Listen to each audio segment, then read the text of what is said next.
दुनियादारी में उधार लिए दिए बगैर पार नहीं पड़ती। और ये बात मेरे को जिस दोस्त ने बताई वही 5,000 रुपए मांग के ले गया।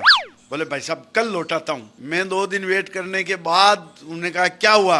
अरे बोले भाई साहब खाके थोड़ी भग रहे हैं, रुपए आपके है हाथ में, आने दो लौटाता हूँ। मैंने कहा कब? बोले कल देता हूँ। ऐसा करते करते साल भर निकल गया, उसका कल नहीं आया। एक दिन मैंने उसको पकड़ लिया, मैंने कहा यार तू तो कल देने की बात कर रहा था, कितना टाइम हो गया? बोले भाई साहब अगले महीने की 1 तारीख को आपका पक्का। साल भर तक 1 तारीख नहीं आई। एक दिन मैंने कहा यार तू कर क्या रहा है? बोले भाई साहब कुछ भी कहो, देखो सही बात तो है, तो अभी तो मेरे पास तो जहर खाने के पैसे नहीं है, लेकिन आपके पैसे दूध के धोए पड़े हैं, सबसे पहले हाथ में आने दो, आपके पैसे दूंगा। अच्छा ये उधार वाला चक्कर मेरे अकेले के साथ नहीं हुआ है, आप भी भुगतभोगी होंगे। मेरे को वीडियो से कमेंट करके बताना किस किस ने क्या क्या डायलॉग सुनाया है। उधार में जो धार है, सच कह रहा हूं, उधार में जो धार है वो इतनी तेज है कि आपके वर्षों पुराने रिश्ते को एक पल में काट सकती है। अगर आपसे कोई 50,000 रुपए उधार मांग कर ये कह रहा है ना 2 दिन में लौटा दूंगा, तो भाई साहब भलाई इसी में है कि उसको देने में ही 2-3 दिन की लेट कर दो। वैसे उधार का काम देखो सबके पड़ता है, लेकिन आपके ब्याह शादी में बहुत सारे लोग अगर खाना खाने आए तो आपको लगता है आपका परिवार कितना बड़ा है, आपके दोस्त लोग है वो कितने रईस है, आपका संपर्क कितने ऊंचे लोगों से है, और कभी उधार लेने का काम पड़ जाए तो फिर आपको पता चलेगा आपका परिवार कितना छोटा सा है, आपके दोस्त कितने कंगले हैं, और आपका संपर्क कितने घटिया लोगों से है। वैसे तो देखो दुनिया में हर आदमी अच्छा है, और जब वो उधार मांगने आता है तो वो और अच्छा होता है, और जब तक आप उससे पैसे वापस नहीं मांगो तब तक वो अच्छा ही रहता है। और जब आप उससे वापस अपने उधार दिए हुए रुपए मांगने चले जाओ तब आपको पता चलता है कि वास्तव में वो कितना अच्छा है। एक जापानी, एक चाइनीज और एक इंडियन दोस्त बैठे बातें कर रहे थे, तो वो जापान वाला बोला हमने एक 5 लाख रुपए की घड़ी बनाई है जिसको पहनते ही आदमी गायब हो जाता है, दिखता नहीं है, जैसा आपके मिस्टर इंडिया में वो हीरो गायब हुआ था। तो इतने में चाइना वाला बोला यार हमने तो ऐसा कपड़ा बनाया है 50 लाख रुपए मीटर का है, लेकिन अगर कोई उसको पहन ले तो वो आदमी दिखता नहीं है, गायब हो जाता है, अदृश्य हो जाता है। इंडिया वाला बोले यार इससे सस्ती टेक्निक तो हमारे इंडिया में वर्षों से पहले मौजूद है। बोले तुम्हारे इंडिया में क्या ऐसी टेक्निक है? अरे बोले आप किसी को 20,000 रुपए उधार दे दो 2 महीने के लिए, अगला 6 महीने तक अगर दिख जाए तो मेरे को कह देना।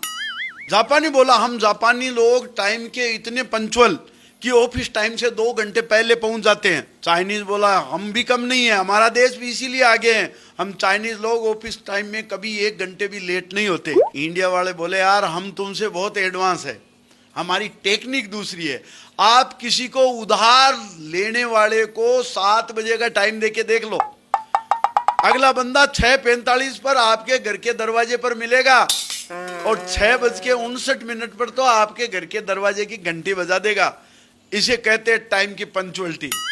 और अगर आपको उस उधार वाले से वापस पैसे लेना है तो उसके घर जाएगा, और अगर उसने टाइम 7 बजे का बताया है तो आप भले ही 6:30 बजे उसके घर पहुंच जाओ, आपको पता चलेगा बंदा 6 वाली ट्रेन से तो निकल करके दिल्ली पहुंच गया है।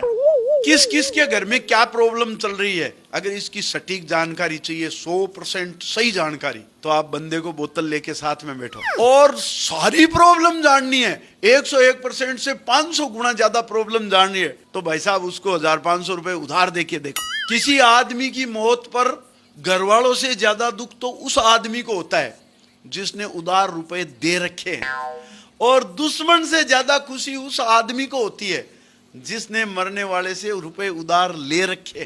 अगर किसी की तिये की बैठक में आने के बाद कोई आदमी मरने वाले के घर 2-3 बार और जाता है तो ये समझ लो वो इनडायरेक्ट रूप से तकादा करने ही आता है। वो एक गांव में बोरा मरा, बोरा मतलब जो रुपए लेन देन करने वाला मोहरा, जो बैंक से या किसी फाइनेंस वालों से 1% में रुपया उठाता है और 2 रुपए से लेकर 10 रुपए सैकड़े तक लोगों से वसूलता है, वो मरा। यमराज के सामने गया तो यमराज को जाते ही पूछा अब मेरे को रुपए लेने देने वाले तो परेशान नहीं करेंगे, मेरे सारे लपड़े पृथ्वीलोक में छूट गए।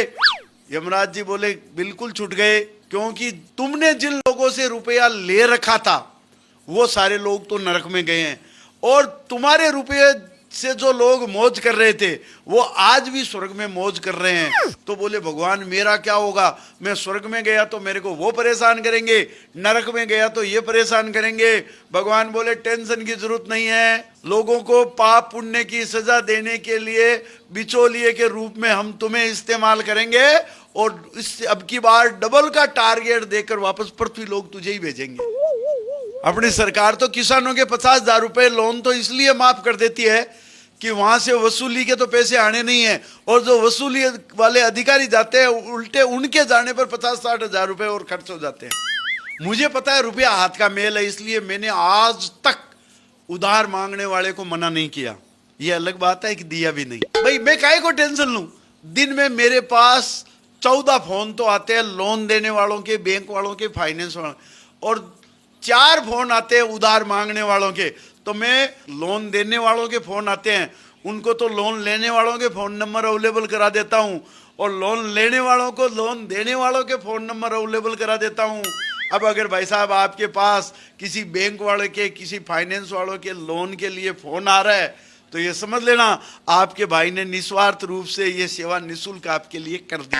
आप किसी घटिया से घटिया बैंक से, किसी ज्यादा से ज्यादा ब्याज लेने वाले ब्याजड़िए से पैसे ले लेना, किसी फाइनेंसर से पैसे उधार ले लेना, लेकिन भूल करके भी कभी अपनी लुगाई से 1 रुपया भी उधार मत लेना, क्योंकि जितना रुपया आपने उधार लेने का सोच रखा है, पहली बात तो वो उससे आधा देगी, दूसरी बात हर महीने उतने रुपए जमा कराने के बाद भी साल भर बाद उतना बकाया रखेगी जितना आपने लेने का सोच रखा था, और साल भर ये डायलॉग भी सुनाएगी मेरे पैसे खा गए, पियर वालों को भी कहेगी मेरे पैसे खा गए, सहेलियों को भी कहेगी मैंने पैसे उनको दे दिए। और इससे मजे की बात तो यह है कि वो रुपया भी आपके जेब से ही पार किया हुआ होता है।